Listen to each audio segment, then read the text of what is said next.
Listen, I still stand by what I said last year. The Wizard of Oz, the entire world of Oz, the fantasy world of Oz is not a fantasy world to me. It is a horror nightmare. The Wizard of Oz is still a horror movie. This could be a horror nightmare for me, but we'll see. I think that this has more fantasy in it. But let's talk about this one.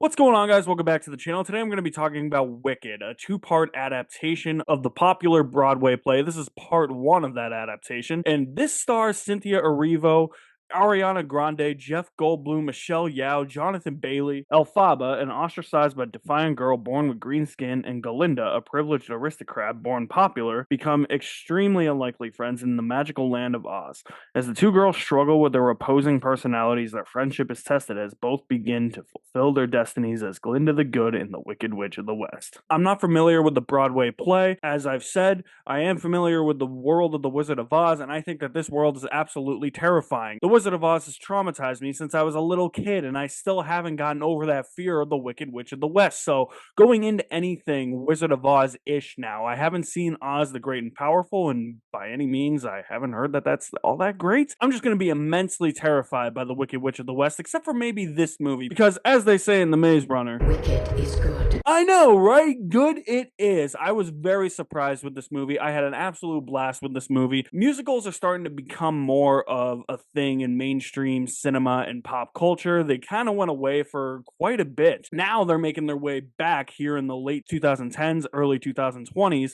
back into the mainstream, and I'm all for them now, honestly. I was never a musical guy before, but now I'm starting to really dig these musicals, and I'm really looking forward to seeing what part two has to offer, because I thought the production of this movie was really cool. A lot of use of practical effects and sets. Like, I cannot believe that a lot of this was filmed on a set. It doesn't look like it was filmed on a set. It looks like it was filmed in front of a giant green screen.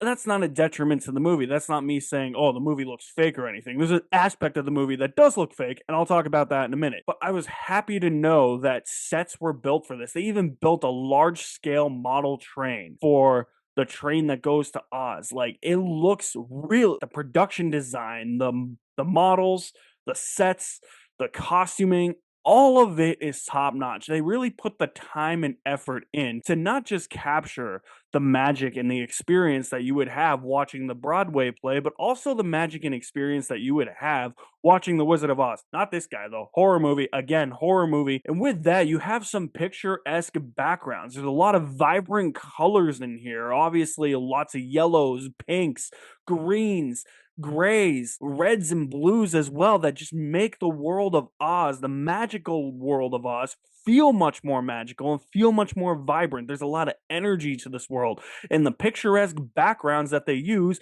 are very reminiscent of the picturesque backgrounds that they use in the 1939 Wizard of Oz film. Those picturesque backgrounds, those like still portraits, those landscape watercolor canvases. I was really happy to see those again, because I didn't feel like it was ripping off the 1939 Wizard of Oz film. I felt that because it takes place in the same world as that film, they were attributing that film, and it was a nice little tribute to a movie that is still revered as a classic all these years later. The CGI is something else. I'm not even going to comment on the CGI anymore. I'm not even going to comment on CGI in movies anymore, because I just know it's going to be lackluster going forward. Those poor artists have no time to do anything, so I'm not even going to comment on how I felt with the CGI in this, because it was lackluster. That's kind of a given now in this day and age, with how much time effects artists have to render the CGI. Not really going to be a complaint here. Ariana Grande is really good as Galinda. She fits the personality of Galinda to a T. You would think somebody like Ariana Grande is perfect casting, and it is. She's just so bubbly and vibrant and lively. I love that about Ariana Grande. Everything I've seen Ariana Grande in, I don't listen to her music personally,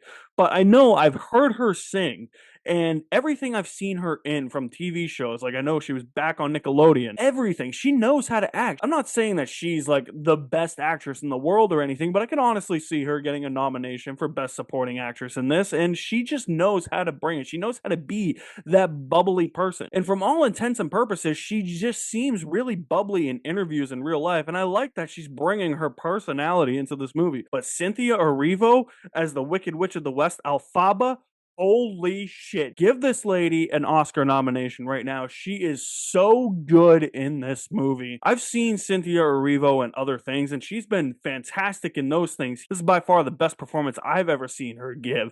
And she's so subdued and quiet in the first half of the movie. Once she gets to that second half, once she actually starts to become friends with Galinda, that's where she really blossoms and opens up, and she is able to capture every single emotion that Alphaba is going through to a T, and she does it so well to the point where you have to connect with these characters as an audience. You have to have that emotional connection, and she really brought that. I had all the sympathy in the world for Alphaba in this movie, and just like Galinda, I really liked her. The connection, the friendship there, I bought it. There's chunks of this movie that are added in. There's expansion of the story here compared to the Broadway play, to my knowledge, that try to open up that friendship a little bit more, and I thought that the movie did a really good job. That's why this movie has such an extended runtime. It's 2 hours and 40 minutes. But honestly, didn't feel like it was 2 hours and 40 minutes. It felt more on like 215, 220 side.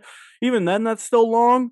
But it didn't feel 2 hours and 40 minutes. It's definitely beneficial that you have that extended runtime to flesh out these characters and flesh them out. This movie did. The songs in this movie are really catchy. John M. Chu definitely has expertise directing a musical. He directed In the Heights previously. He definitely brings it here. He has a unique style. He has his own ways of trying to film everybody and everything and keep everything in frame as much as he can. And during every single song, choreography in each song felt different from the choreography from the previous song. It wasn't just people moving towards the camera and singing into the camera. And the thing is that from what I've heard, they actually sang the songs live. These aren't recorded versions of the actors singing them in the movie like they are in most musicals. They're actually performing it live. And that added to the experience of this too. It felt like I was watching the Broadway play on screen, even though you know that everything surrounding these characters is a giant movie set. And some people may see that as a detriment. I see that as a plus. Give me the same experience that the Broadway play gives people. I want that from this movie, and it delivered, and that's what I'm really looking forward to with part two. I guess my one issue with this movie is that it's been an issue lately. It's not the CGI, as I said before, it's just this weird color saturation. Is it overlit? Is the movie overlit and it's just leading to this like color saturation, this different contrast? It just looks weird. Everybody's silhouettes just stick out way too much. Like there's too many shadows. Everything just looks a little too clean sometimes. Like, and I feel like it's just because there's that one light that they're using on set, a studio light that is just shining way too bright and just making everything stick out more than it should. There's things in here that stick out like a sore thumb because it feels like it's oversaturated or overcontrasted.